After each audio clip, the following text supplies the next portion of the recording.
आज का हमारा टॉपिक है आयरन डेफिशिएंसी एनीमिया।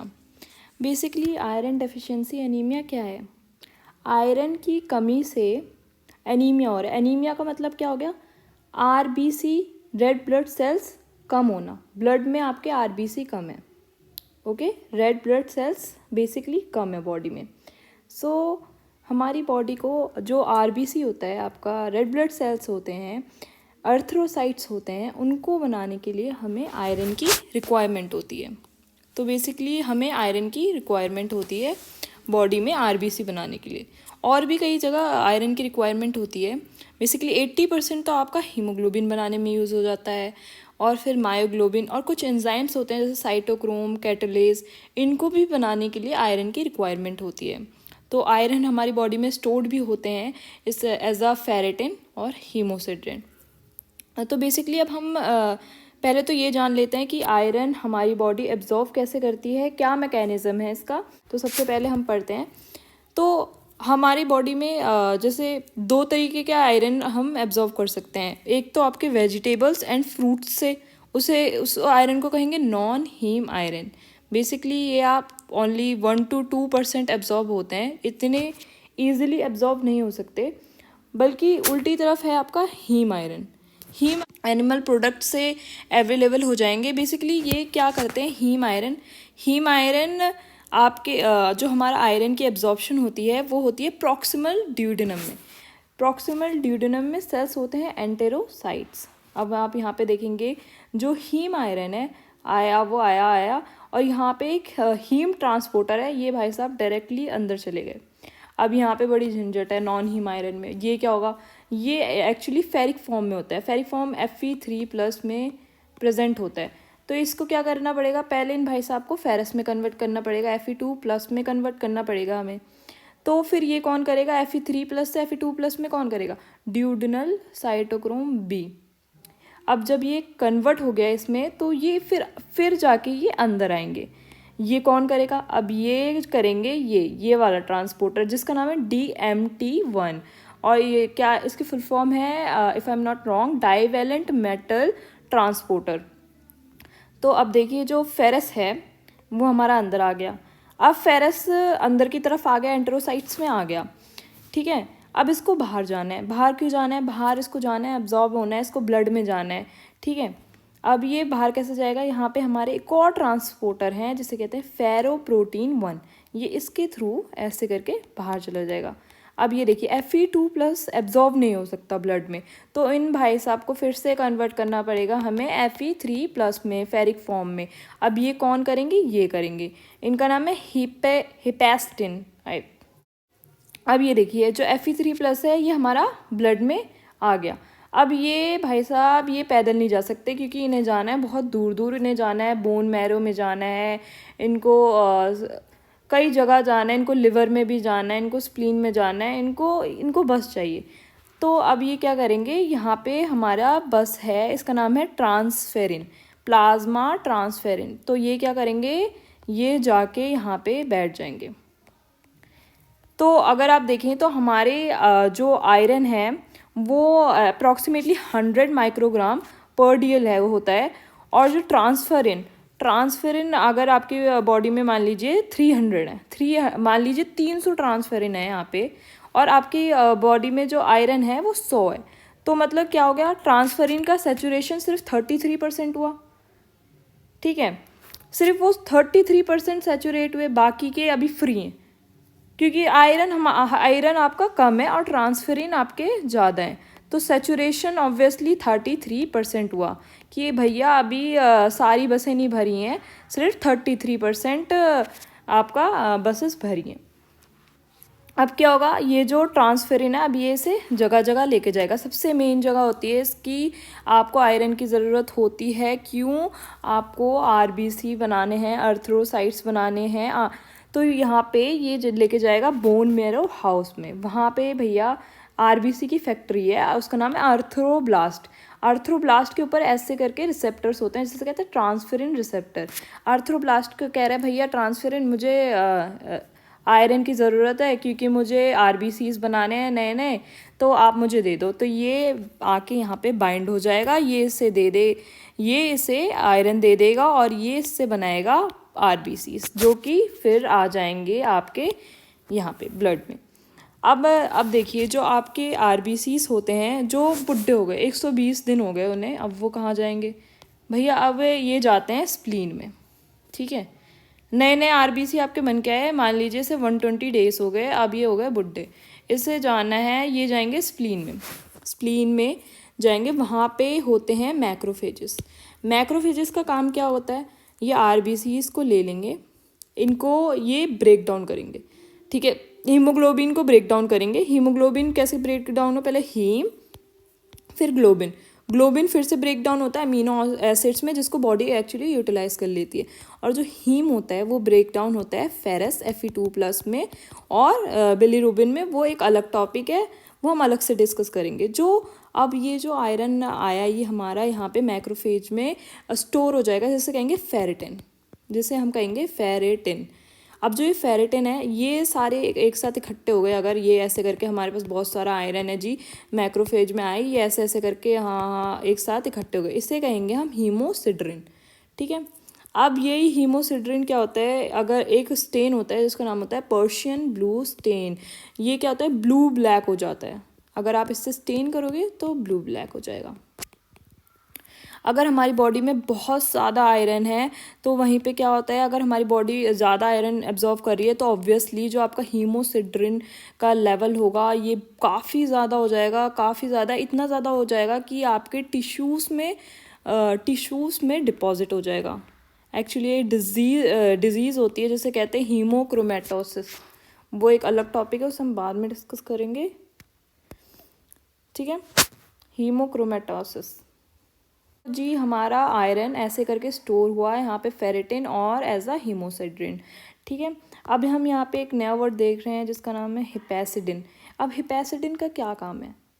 देखिए, अगर आपकी बॉडी में जो आयरन है वो काफ़ी ज़्यादा है तो हिपैसिडिन क्या करेगा? ये लिवर से प्रोड्यूस करता है। लिवर क्या करेगा? हिपैसिडिन प्रोड्यूस करेगा, जो कि इस फेरोप्रोटीन को इनहिबिट करेगा, इसको इनहिबिट करेगा। और क्या होगा कि ये जो आयरन है ये एब्जॉर्व नहीं होगा, ये ब्लड में नहीं आएगा। तो जो एक्सेस आयरन जो बढ़ा हुआ है ये क्या करेगा? ये एपोफेरेटिन में चेंज हो जाएगा, जो भी आयरन है। और ये जो एपिथेलियल सेल्स हैं ये आपके स्टूल्स में शेड होंगे, ये निकल जाएंगे, ये बाहर को स्टूल्स में मिलेंगे। ठीक है, इसके बेसिक फंडा ये है आपकी, ऐसे आपका आयरन का एब्जॉर्प्शन होता है बॉडी में। ठीक है, तो बेसिकली एक पर्टिकुलर मेल की जो रिक्वायरमेंट होती है वो होती है 1 mg पर डे, और फीमेल की रिक्वायरमेंट होती है 1.5 mg पर डे। अब फीमेल की रिक्वायरमेंट क्यों ज़्यादा है? ऑब्वियसली वो हर महीने मेंस्ट्रुअल साइकिल होती है फीमेल्स में, तो वहाँ पे ज़्यादा ब्लड लॉस होता है, 30 to 50 ml ब्लड लॉस होता है। तो ऑब्वियसली फ़ीमेल की रिक्वायरमेंट ज़्यादा होती है आयरन की। अब हम कॉजेज़ पढ़ते हैं कि भैया क्यों आयरन की डेफिशिएंसी हो रही है बॉडी में। तो इसके बहुत सारे कॉजेज़ होते हैं, जैसे कि या फिर आयरन का इनटेक कम है, आप आयरन कम ले रहे हो, या फिर रिक्वायरमेंट बढ़ गई है, या फिर ब्लड लॉस हो रहा है किसी को ज़्यादा। ठीक है, या फिर एब्जॉर्प्शन ही नहीं हो रही है। अब देखिए, ब्लड लॉस होने के वेरियस बहुत सारे रीजंस होते हैं। जैसे फीमेल्स में हो गया, मैंने आपको बताया कि उनको हैवी साइकिल्स हो रही हैं, या फिर मिसकैरेज हो गया, नहीं तो आपका पेप्टिक अल्सर, हेमोरॉइड्स, हुकवॉर्म, कैंसर। तो ये सारे कॉजेस होते हैं कि मतलब ब्लड लॉस बढ़ चुका है, जिसकी वजह से आयरन आयरन बॉडी जो हो रही है वो आयरन डेफिशिएंट हो रही है। नाउ रीनल ट्रैक्ट, वहाँ से क्या हो रहा है? हिमैचूरिया, हीमोग्लोबिन्यूरिया। ठीक है, नाक से खून आ रहा है। अब इन रिक्वायरमेंट्स कब बढ़ती है? फिर दूसरा तरीका ये हो गया कि आयरन की कमी पड़ रही है क्योंकि भैया रिक्वायरमेंट ही ज़्यादा है। क्यों रिक्वायरमेंट ज़्यादा है? प्रेगनेंसी सबसे बड़ा कॉज हो गया, प्रेगनेंसी। या फिर बच्चों को, जो बच्चे पैदा होते हैं इन्फेंट्स, उनको ज़रूरत होती है ज़्यादा। या फिर इनएडुकेट डाइटरी इनटेक, या फिर आप प्रॉपरली आपकी डाइट, जैसे यंगस्टर हो गए वो जंक फूड्स लेते हैं, उनकी इतनी जो नीड होती है वो पूरी नहीं हो पाती, तो इस वजह से भी हो सकता है। तो आपको कॉजेस पहले पता लगाने हैं, फिर आपको ट्रीटमेंट देनी है।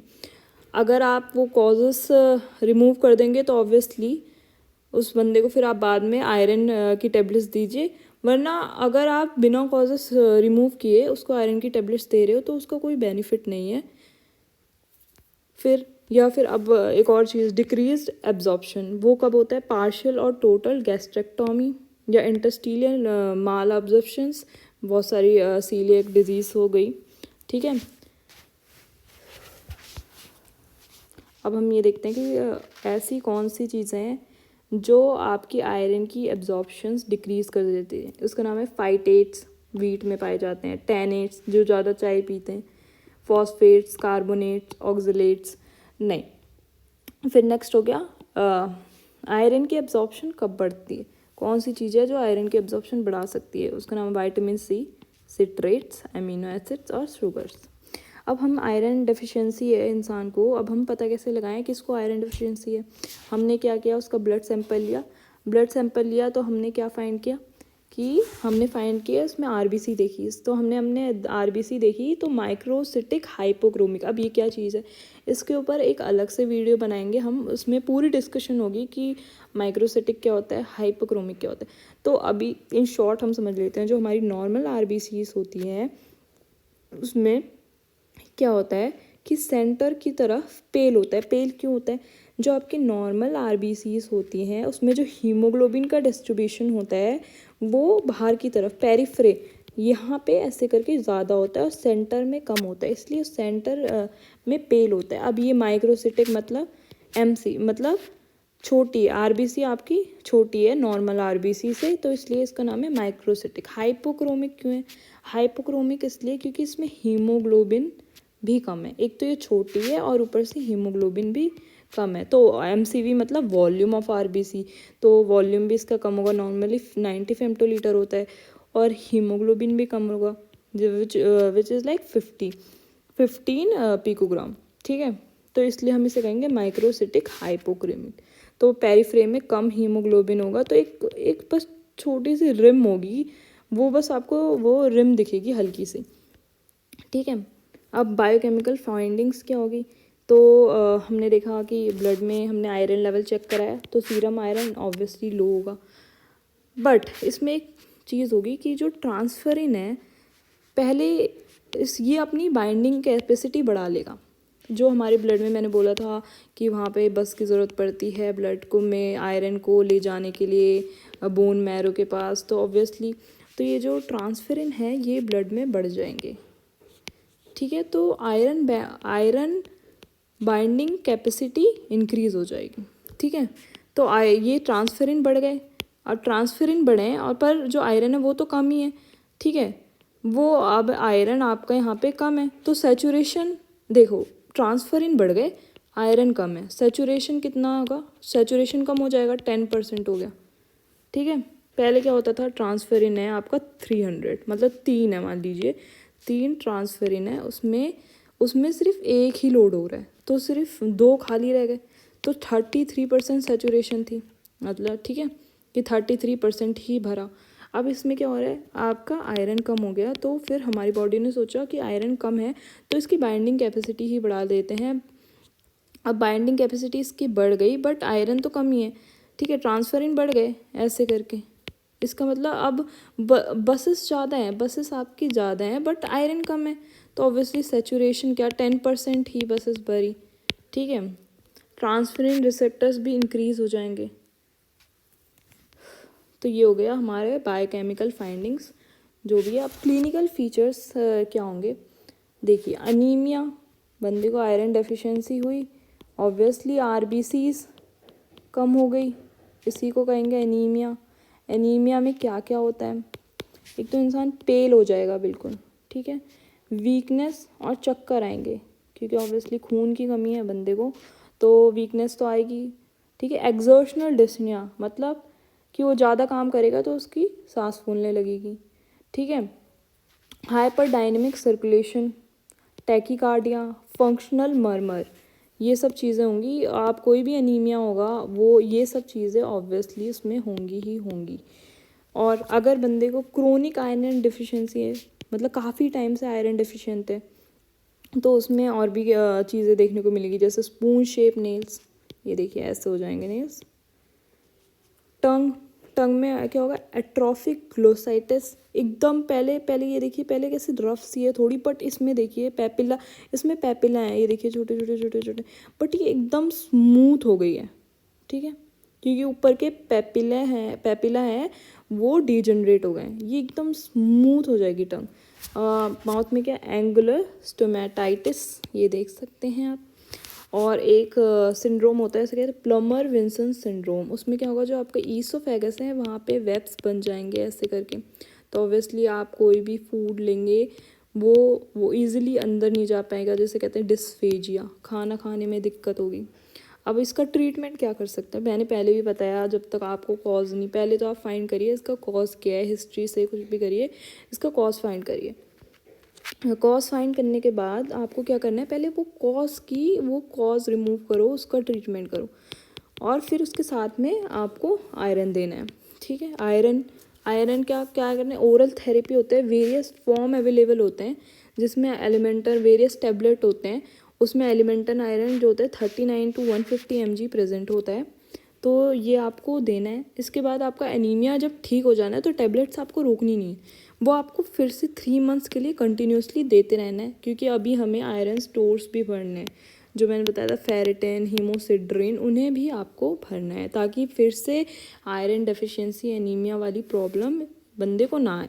फिर एक और चीज़ होती है पारेंटल थेरेपी, ठीक है, IV through IV you can give iron, वहाँ से भी दे सकते हैं। ये तब देने होता है जब बहुत ज़्यादा एक्सट्रीम लॉस हो चुका है आयरन की, और बहुत ज़्यादा इमरजेंसी है उस पर्सन को आयरन देने की। इसके काफ़ी ज़्यादा साइड इफ़ेक्ट्स भी होते हैं। तो ये आपकी हो गई ट्रीटमेंट, और ये थे causes, and that's all. Thank you, please share, subscribe and like this video.